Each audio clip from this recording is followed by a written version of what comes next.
Hoy estamos acompañados por clientes, amigos, dueños de empresa, emprendedores también. Hay chicas, chicos de todas las edades, de diferentes objetos comerciales. Estamos reunidos hoy, sábado 14 de septiembre, no me equivoqué, del 2019, y vamos a pasar todo el día de hoy con diferentes charlas o talleres donde cada uno de nosotros va a hablar de su especialidad y vamos a recibir incluso preguntas de las personas que están acá y también preguntas de ustedes, los que nos están viendo en más de 27 países alrededor del mundo, o si usted no está viendo en este momento, en el 2023, también nos puede enviar preguntas. Si va a la columna de abajo va a poder encontrar nuestro correo electrónico, que esperemos que todavía exista para este tiempo, o nos puede encontrar por las redes sociales. Así que tenemos muchas maneras de contactarnos. Este servidor es Jeremías Martorell.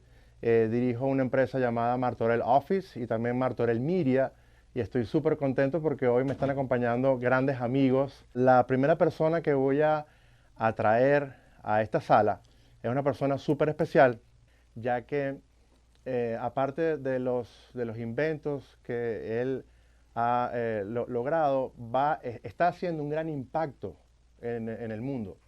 Él se los va a explicar de qué estoy hablando yo. Así que les voy a pedir que recibamos con un fuerte aplauso, los que estamos aquí, a Joaquín Machado. Gracias, gracias. Bienvenido, Joaquín. Bueno, como Jeremías les dijo, yo soy inventor, soy autodidacta, y eso me ha llevado a que por una serie de retos que han aparecido en mi vida, terminé convirtiéndome en inventor. No busqué ser inventor, sino que las mismas condiciones llevaron a eso. Pero previo a dedicarme al proceso de innovación permanente, trabajo más en invención tecnológica. Previo a eso, tuve una formación en neurociencias. Y hoy, hablando muchas veces con Jeremías, que siempre le gusta que hablemos del tema de innovación, ¿cuál es el núcleo de la innovación? ¿Dónde está la innovación? ¿Dónde podemos conseguir esa semilla que todos tenemos? Porque a veces la gente cree, no, yo no soy bueno innovando. No, todos tenemos adentro esa semilla de innovación. Y todos tenemos esa capacidad para inventar. Exactamente como Jeremías les decía, les compartía, hace 3 meses tuve la experiencia de participar en una feria de invento internacional en Silicon Valley, con un jurado muy amplio de todo el mundo, y bueno, ganamos el premio digo ganamos el premio porque sí, me lo dan a mí, pero para que un invento salga se requiere un ejército de gente que colabora contigo, y es más bien para mí una sensación de grupo ese triunfo, aunque tenga mi nombre. Pero una de las cosas que me pasó en ese evento fue el impacto del poco nivel de inventos que hay en el mundo. Estaba el presidente de la Organización Mundial de Propiedad Intelectual, que tiene sede en Ginebra, y él decía, ustedes representan el 0.0004% de la población mundial. Y me decían, por ejemplo, este invento de la patente tuya del año pasado era la solicitud número 64 a nivel mundial. Y solamente 36 fueron aprobadas, porque además las oficinas tienen que aprobar con unos especialistas que lo determinen, cuando se refiere a esto. Y resulta que era el único latinoamericano. Y yo me decían, wow, qué bien. Y ahí salió una iniciativa que ahora estoy comenzando y voy a cristalizarla el año que viene, que es la creación de la Federación Latinoamericana de Inventores, para promover esto. Y yo le decía a esta gente que tuvo la oportunidad cuando recibí el premio, siéntete alegre, que eres una persona de Latinoamérica y exactamente has ganado el premio, pa. Y yo le decía, mira, yo soy venezolano y de donde yo vengo hay tanto talento, hay tanta gente innovando, tanta gente inventando, pero no saben cuál es el proceso, el cómo llevo a cabo una idea a la práctica. y cómo terminarla convirtiéndola en un invento, cómo patento yo eso a nivel mundial. Y cuando tú arrancas una idea, tú piensas que es de otros el poder patentar a nivel mundial un invento. No eres tú. Y resulta ser que todos podemos patentar cantidades de cosas. Además, hay muchas cosas que son patentables y a veces la gente no lo sabe. Pero también me he conseguido con mucha gente que se acerca a mí y me dice, tengo esta idea, pero estoy atascado. Porque yo lo vi de esta manera, me dijeron que esto no se puede hacer así y me quedé atascado. Entonces en eso rescaté un programa que hace más de 15 años yo daba con una compañía americana, lo damos para gerencia de empresas en Caracas, que eran las neurociencias para la gerencia. Y lo que hice fue, hablando con Jeremías, déjame rescatar ese programa, porque todo fue elaborado por mí, tengo los derechos, y voy a adaptarlo a la innovación. ¿Para qué? Para que podamos analizar cuáles son los factores implícitos que nos frenan el proceso de que tengamos también la innovación, podemos hablar de pensamiento creativo. Nosotros tenemos más neuronas en nuestro intestino que en el cerebro. De hecho, esa es la razón por la cual, y algo que estaba muy acertadamente el amigo Juan Cortés hablando con nosotros ahorita, justo antes de empezar, era el tema de la alimentación. Y cómo el tema de la alimentación incide en nuestros procesos cognitivos y cómo esto también incide en el proceso de innovación. Incluso hay estudios increíbles sobre en los niveles de nutrición asociados a los niveles de pensamiento creativo. En los niños incluso hay asociación en que si no hay una alimentación adecuada, un nivel de probióticos adecuado, flora intestinal sana, el niño no tiene el máximo desarrollo a nivel cognitivo. Pero y la gente piensa, bueno, ya lo perdió. No, no, no, se puede siempre recuperar. ¿Por qué? Porque el cuerpo tiene la capacidad de la regeneración. Y eso es entonces algo también que uno tiene que entender. Porque muchas veces cuando se está hablando del proceso de neurociencias y empiezas a entender los mecanismos implícitos, piensas, bueno, ya tengo 50 años, yo 60 años, 70 años, ya estoy listo. Ya yo estoy acartonado. Y no es así. No es así. Y eso es una creencia simplemente que te han convencido al respecto. Entonces, neurociencia tiene una parte que lo que ya estoy introduciendo es esta. Es que trata de que en el cerebro, porque no es solamente, como les dije, el cerebro, pero ahora voy a dedicarme un momento al cerebro, trata de que ejercitamos nuestros hemisferios cerebrales. Hay algo que se llama gimnasia cerebral. ¿Has escuchado sobre gimnasia cerebral? Gimnasia cerebral entonces son técnicas prácticas físicas que están dedicadas a que tu cerebro vaya flexibilizándose nuevamente. Mucha gente que nunca ha ido a un gimnasio, de repente se consigue un gimnasio o de repente una cuestión de yoga o de tai chi y te dicen que tienes que hacer una forma así y les cuesta, es porque el cerebro no está ejercitado. Pero en la medida que lo empiezas a repetir, a repetir, a repetir, a repetir, resulta ser que empiezas a crear una gimnasia cerebral que genera una flexibilidad y eso va acondicionándote. Una memoria muscular también surge con eso, es correcto. Y eso, cuando estás una persona que está practicando disparando, también tiene eso, que tú ya no nos puedes explicar mejor luego aquí en esa materia, José. Entonces, gimnasia cerebral tiene que ver con eso. ¿Qué pasa? Rápido voy a los puntos, no voy a poder desarrollar, simplemente lo toman. ¿Qué es lo que entonces la neurociencia descubrió? Bueno, que para que nosotros podamos desarrollar una capacidad de estar todo el tiempo innovando, todo el tiempo desarrollando ideas que además podamos darles consecución, tenemos que estar todo el tiempo haciendo gimnasia cerebral. Es decir, y todos lo han leído en periódicos, dicen cosas muy diminutas y simples, como por ejemplo, bueno, que te bañes y te enjabones con el brazo, el lado izquierdo, si eres derecho, el derecho si eres zurdo, nunca usas la misma ruta de llegar a casa, hazlo con los ojos cerrados. Todo ese tipo de cosas son gimnasias cerebrales, pero también, por ejemplo, cosas, ejercicios físicos, que entonces tú tienes que hacer así, aprender a hacer cuando estás así, saludas con y cantidades de cosas que al principio la persona puede verlo y eso lo pueden conseguir en cantidades de páginas en Google se los recomiendo abiertamente que busquen ejercicios de gimnasia cerebral. Ese es el primer elemento. Luego es estar consciente ya de la mente, cuando obviamente volvemos a hablar de la mente está la interconexión de neuronas en todo nuestro sistema corporal, Por tanto, estaría implícito no solamente lo que le decía del primer cerebro, sino nuestro segundo cerebro, que es nuestro intestino, porque está lleno de más neuronas que nuestro propio cerebro. Estos estados de la mente, entonces son cuatro. El primero es el estado, vamos a verlo de cuatro hacia arriba. El estado donde estamos inconscientes, cuando estamos dormidos, es un estado de la mente. Y aquí, ¿qué sucede aquí? Porque esto también se aprovecha en la innovación. Muchos inventos nacen cuando tú sueñas con eso. Pero es que hay una manera de tú inducir a que tu cerebro quede trabajando en algo que tú tienes una idea, que está germinando, para que eso, tú tengas sueños al respecto de eso, razonamientos al respecto de eso. Eso se practica, se aprende y lo sé por mi propia experiencia. Y a eso lo vamos a atender. Entonces hay un estado aquí que pensamos que es como que se apaga el televisor y ya. Y no tenemos control sobre eso. Pero no es así. Luego está el estado de que estás en automático. Este estado en automático ya son las respuestas preprogramadas que nuestro cerebro tiene, que aprendió. Todos los que manejamos sincrónico, por ejemplo, que requiere un poco más de... No estamos pensando, ay, segunda, ay, el croche, puso croche. No, si eso lo aprendimos la primera vez que nos enseñaron y se nos apagaba el carro y tal. Pero ¿qué pasa ahora? Tú estás hablando por teléfono, te está hablando el amigo aquí, estás bebiendo un café y estás arrancando el semáforo y no estás pensando en hacer eso, porque el cerebro ya aprendió eso.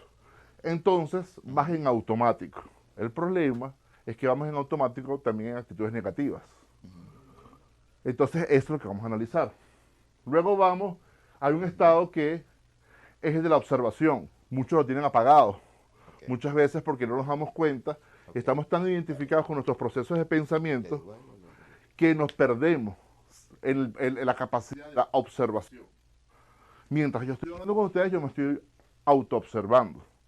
Yo estoy monitoreando lo que yo les estoy diciendo y estoy deliberadamente conduciendo mis procesos de pensamiento basados en mi observación.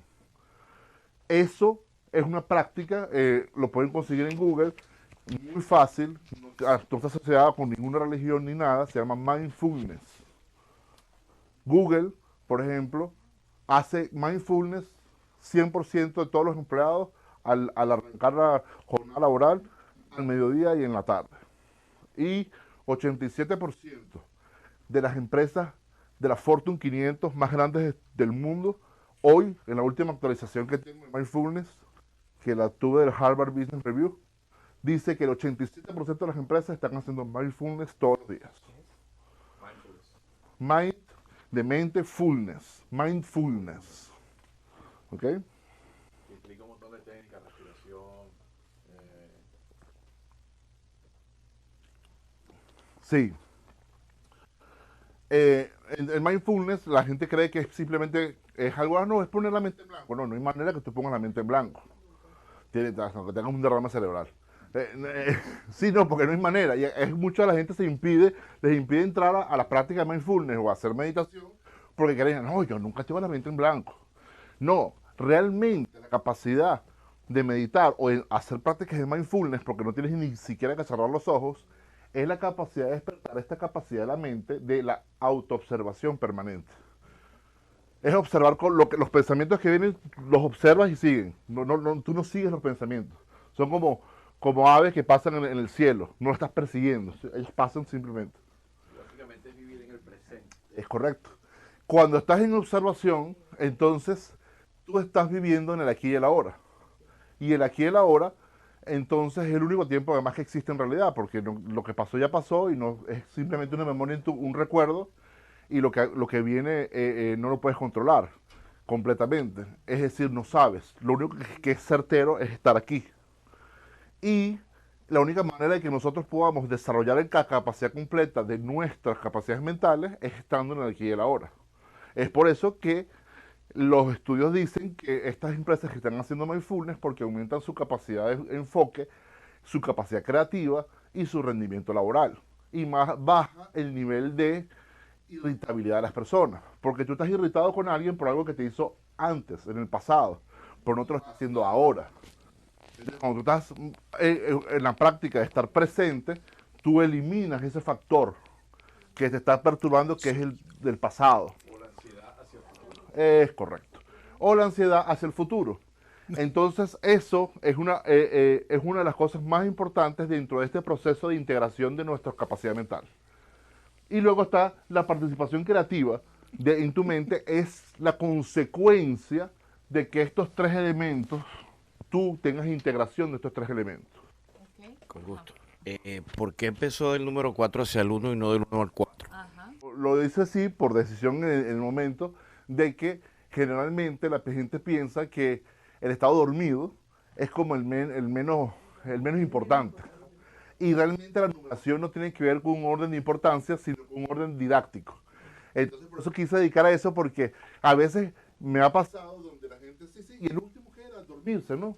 Entonces, cuando me dicen eso, no, déjenme empezar por el primero, porque exactamente ahí va.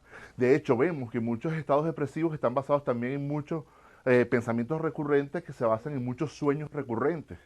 Entonces, ¿qué pasa si la gente piensa que no tiene control de ese estado, del sueño? No tiene manera de controlar ese estado del sueño, entonces piensa que esos pesadillas, esos pensamientos recurrentes lo están persiguiendo. Y hay gente que incluso hasta el 10 de septiembre recientemente se celebró el día del suicidio y la conciencia sobre los suicidios.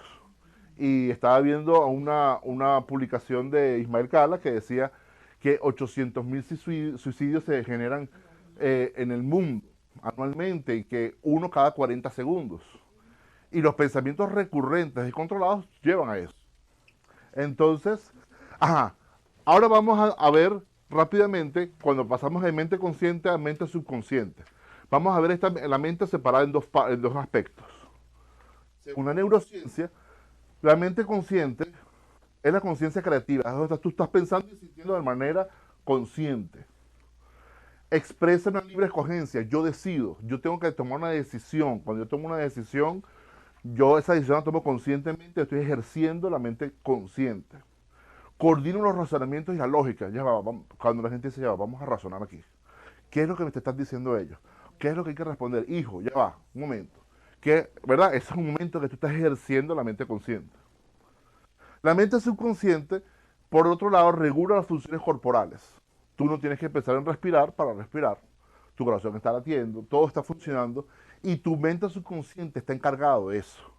Funciones asociadas al cerebro, lógicamente, pero que van más allá del cerebro, porque incluso hay procesos de ideas e imágenes que están corriendo en tu subconsciente, que están siendo procesadas por cosas que tú has estado trabajando en tu mente consciente. Entonces, regula funciones corporales, expresa respuestas instintivas, que es lo que hablábamos, de la respuesta instintiva en algo que ya tú aprendiste, una técnica, algo, es instintivo. La gente que practica artes marciales no tienen que pensar en dar 32 golpes en 6 segundos porque ya eso está aprendido en su sistema y automáticamente ante un ataque ya ellos simplemente responden. Eso lo aprendí yo cuando tenía 8 años haciendo una competencia de karate y yo como era muy gordito, me ponían por peso y no por edad. Y tenía yo 11 años y me pusieron un tipo de 16 flaquito. Y el primer round, pum, me dieron un golpe y yo quedé en el piso y empecé a llorar. Mi papá me dijo, te paras y sigue. Y yo llorando, me paré.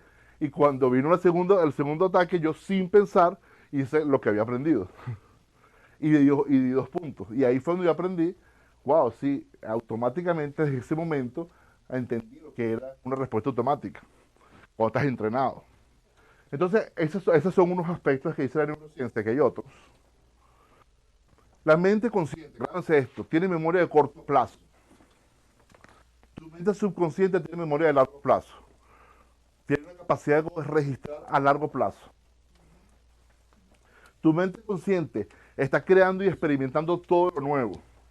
Tu mente subconsciente está registrando todos los hábitos, las experiencias, los comportamientos, las respuestas, las sensaciones y demás aspectos. Emula comportamientos aprendidos de la infancia, genera respuestas programadas. La mente consciente tiene una capacidad de absorción de información del equivalente a un procesador de 40 bits de información por segundo. Y la mente subconsciente tiene una capacidad de absorción del equivalente a un procesador de unos 40 millones de bits de información. ¿Cómo podemos entender esto mejor? Vean esto. No lo ven todos, pero aquí ven un puntico. Esto es una imagen completa que les voy a mostrar, pero que tu mente consciente solamente puede ver esto. Este es el equivalente a esos 40 bits de información. Mientras tú estás viendo conscientemente esto, lo que está sucediendo, lo que está pasando, tu mente subconsciente está registrando todo.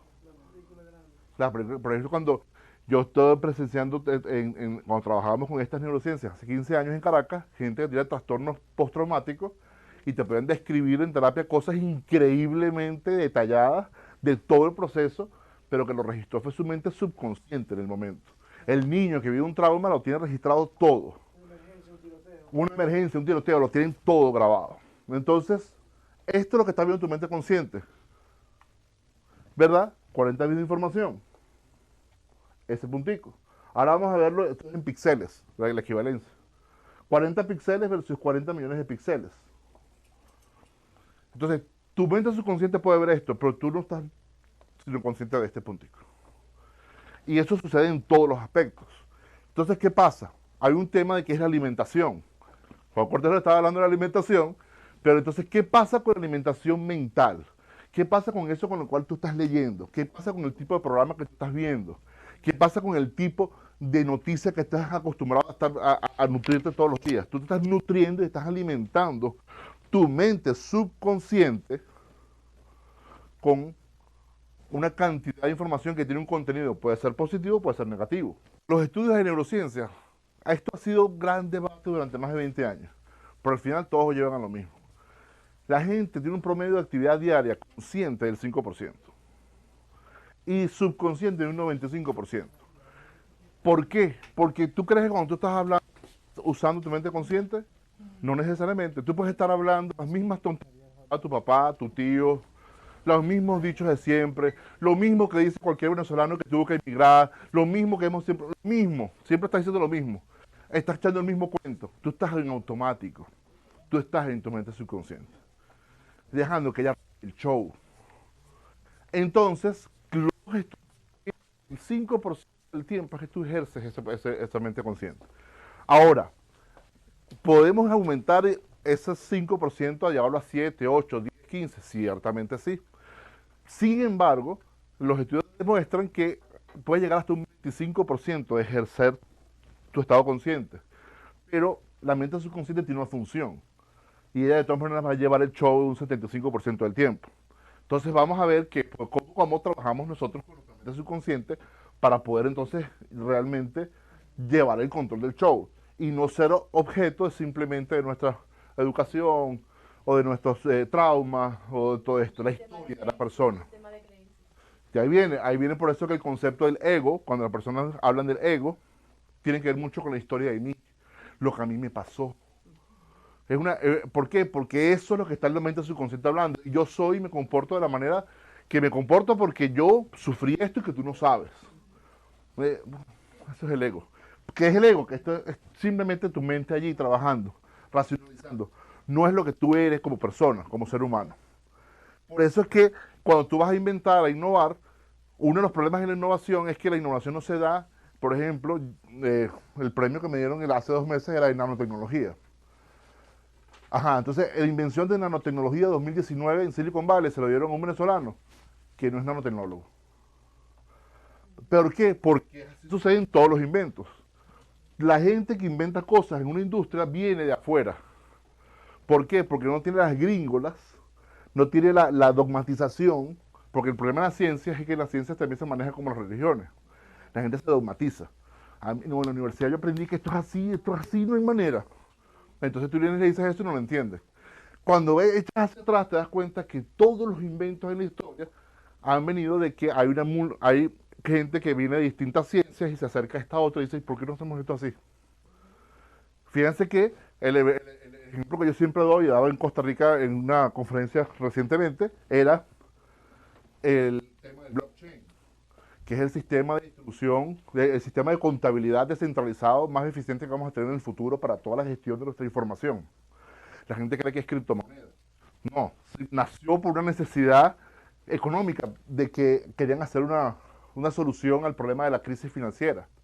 Y ese paper que nació justo después de la crisis financiera de 2008, de un grupo que dicen que se llamaba Satoshi Nakamoto, que si era una persona, que si no, era un grupo, no importa.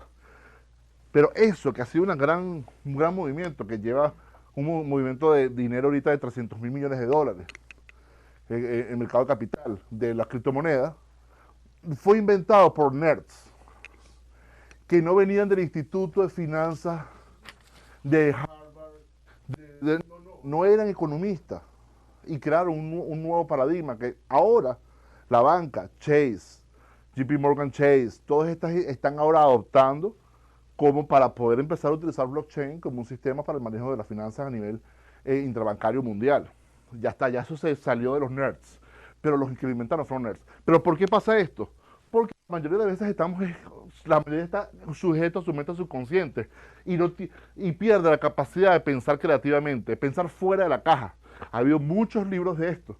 De hecho, hay un libro del Instituto Arbinger que se llama La Caja. Se los recomiendo, pero de verdad, a todos que puedan leer La Caja, llévenlo. Porque eso se llama lo que somos visionarios, los llamo yo los visionarios. Son las Correcto. personas que estamos, que vemos fuera de lo que los demás. Ahí está el mito con Steve Jobs, que Correcto. dice que si fuera un copiador o realmente un creador. Pero realmente lo que tuvo era una fusión de los dos. Porque él veía lo que tú, como inventor, podías aportarle a la sociedad, pero no veías más allá de ese funcionamiento, ese uso que la sociedad le podía dar, y entonces él incorporaba, integraba todo y Correcto. sacaba el invento. Correcto. Entonces son visionarios. Sí, pero el tema es que todos tenemos esa capacidad y todos tenemos eso, pero nos hemos como acostumbrado a que además en Latinoamérica hemos satanizado el tema del inventor. Porque tú le dices a un niño, chico, ya está inventando. O sea, estamos subconscientemente programados a que inventar es malo. Y resulta ser que todo lo que usamos ha sido inventado por alguien. Si no lo estuviéramos usando, no estuviera aquí. Correcto. Y se dio el permiso de inventar. Y esto rápidamente, porque yo sé que queda mucho tiempo, yo voy tocando simplemente generales, como le dije a Jeremías, y después cada uno va buscando las partes que... Todos saben de estas cosas, pero a veces a uno le falta un pedacito de información y lo va complementando. Entonces nuestro cerebro funciona en una frecuencia cerebral que se mide en ciclos de hercios, o hertz, y esos ciclos de hercios nos permiten que nuestro cerebro se abra a distintos estados que pueden estar relacionados a la mente consciente o a la mente subconsciente. También tienen relacionados a comportamiento. Entonces, ¿qué pasa? Las frecuencias cerebrales más altas se llaman gamma. Son los estados histéricos y de pérdida de control de la propia personalidad, agresividad, pánico, estados de miedo, cólera, terror, ansiedad desbordada. Tu cerebro está a una frecuencia cerebral muy alta, 40 hercios, 35 hercios.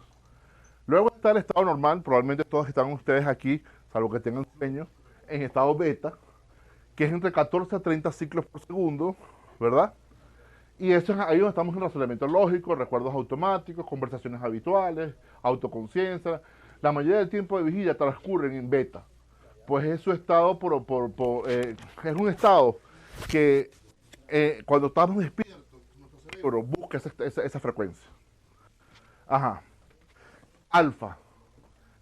Es muy conocido, ha habido incluso empresas que hablaban de las técnicas de aprendizaje acelerado vía frecuencias alfa y toda esta cosa, el alfa. El alfa es un ciclo más reducido en tu cerebro, de 7.5 a 14 hercios, y es un estado consciente que, fíjate, podría decirse que están en medio del consciente y el inconsciente. Produce imaginación y lucidez creadora, mayor memoria, asimilación y capacidad de estudio, mejor rendimiento en el deporte, ideal para proyectar autosugestiones y comportamientos, relajación mental y muscular. En alfa realmente se produce mucha capacidad creativa. Hay una técnica que yo uso que es también muy conocida, que usaba incluso Albert Einstein, que era que él agarraba una piedra pesada y empezaba a analizar. Por ejemplo, cuando él escribió la teoría de la relatividad, él se imaginaba cómo se vería mi espacio si yo soy un haz de luz y viajo a la velocidad de la luz. Entonces, él no estaba echando números matemáticamente. Él estaba tratando de imaginarse qué era ser un haz de luz. La gente lo veía como estaba como dormido.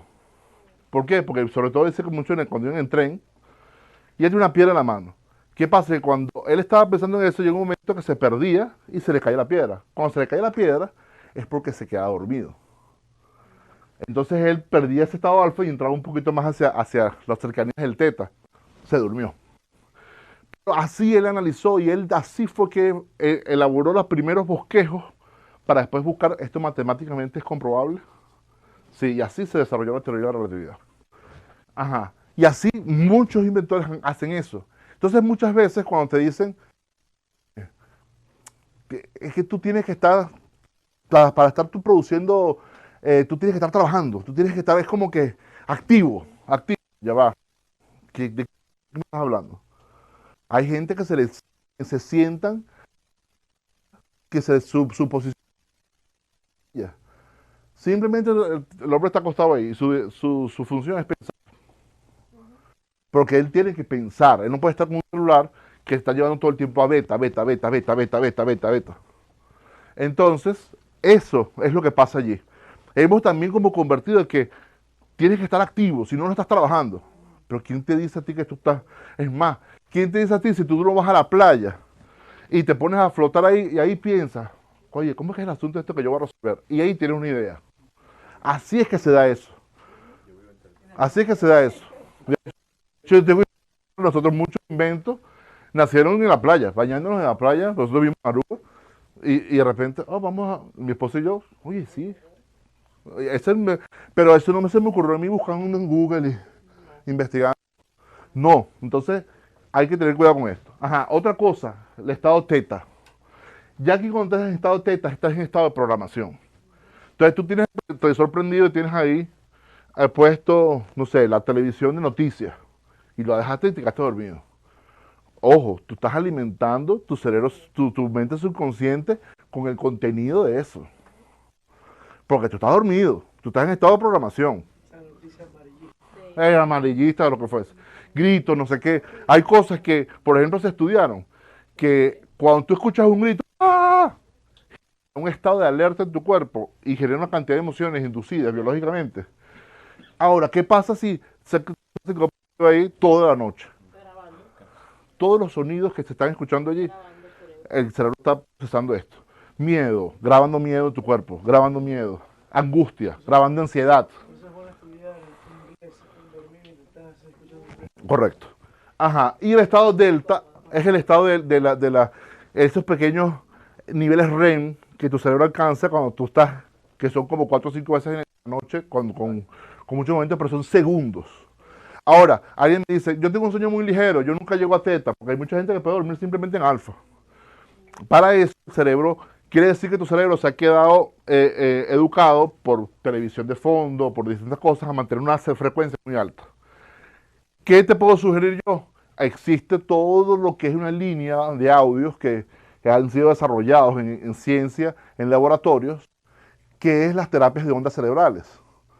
Y hay uno que se llama Brain Six, Brain, no me acuerdo la otra parte porque son como 3 distintas, pero es algo del brain massage, algo que es simplemente terapias de ondas cerebrales, que son música que está de manera deliberada colocada en unos tonos que van a una frecuencia que te va llevando a la frecuencia teta y incluso a la frecuencia delta.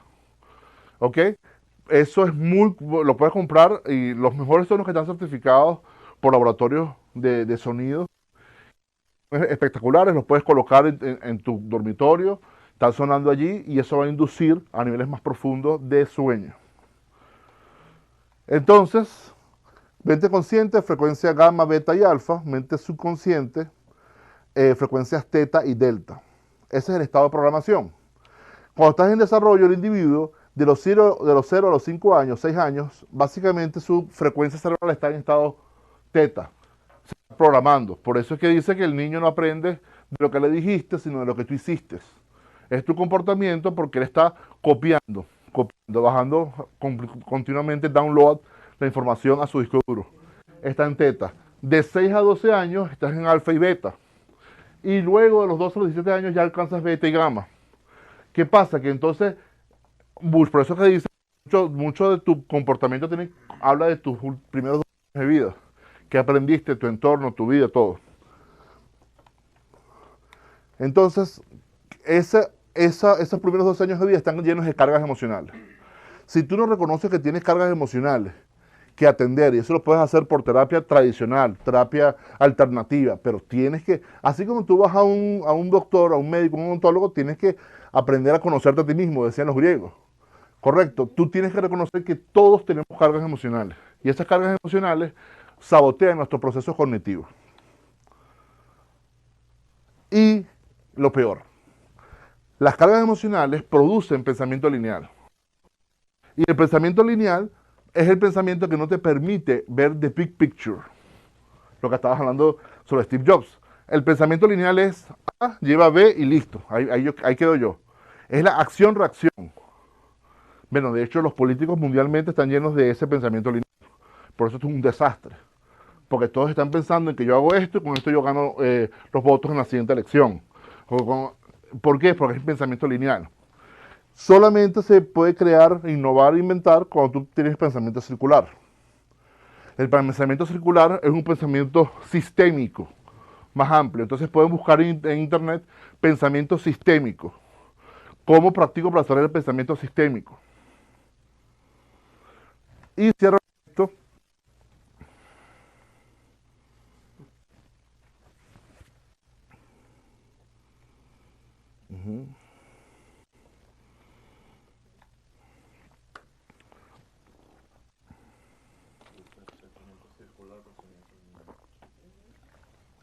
Esto.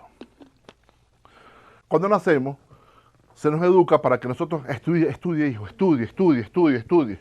Sea alguien, para que sea alguien, en la vida, para que usted sepa qué hacer, para que usted sepa defender, estudie. Ajá.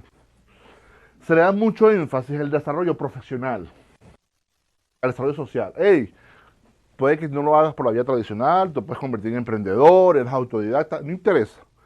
Pero tú estás en esto aquí, desarrollo profesional. Pero ¿qué pasa? Y esto es algo de los que más nos pesa a todos. Que nosotros arrancamos y ¿qué empiezas a hacer niño cuando está creciendo? Hace pataletas, y ¿qué hace el papá? No te comportas así, saluda. Ajá. Pero llega un punto donde llega la adolescencia y bueno, ahí es donde tiene la mayor exponencial de manifestaciones alteradas emocionales, lo que fuese, y listo. Ajá. Pero ese mismo adolescente se va a la universidad y el papá los papás lloran cuando le están dando el diploma. Mi hijo es alguien en la vida, mi hija es alguien en la vida. Pero no promovieron ni educaron a esa persona que tiene que superar ese estado adolescente emocional. Entonces, ahora, ¿cuál es el estado actual? El estado actual, según distintos estudios que lo van confirmando, porque siempre vienen otros estudios que tratan de invalidar, y en esta materia pueden buscarlo, lo que terminan es confirmando nuevamente. El 90% de la población mundial, no importa qué edad tenga, son unos adolescentes permanentes, llenos de cargas emocionales y descontrol, ira, resentimiento, culpa, llenos de angustia, llenos de ansiedad, llenos de los mismos miedos y los mismos temores que los abrazaban cuando eran adolescentes. Ahora simplemente son canosos, tienen pelo blanco, pero siguen con los mismos rollos y siguen con los mismos problemas. Y esas son las cargas emocionales que están haciendo que el muchacho tiene 35 años, tiene 2 posgrados, un doctorado, y él no se atreve a pensar fuera de lo que todos están pensando e inventar algo. ¿Por qué? Porque tiene miedo a que no lo aprueben, está buscando aprobación de la sociedad todavía, aprobación en los likes, aprobación en esto, y lo que es un adolescente encapsulado que va envejeciendo.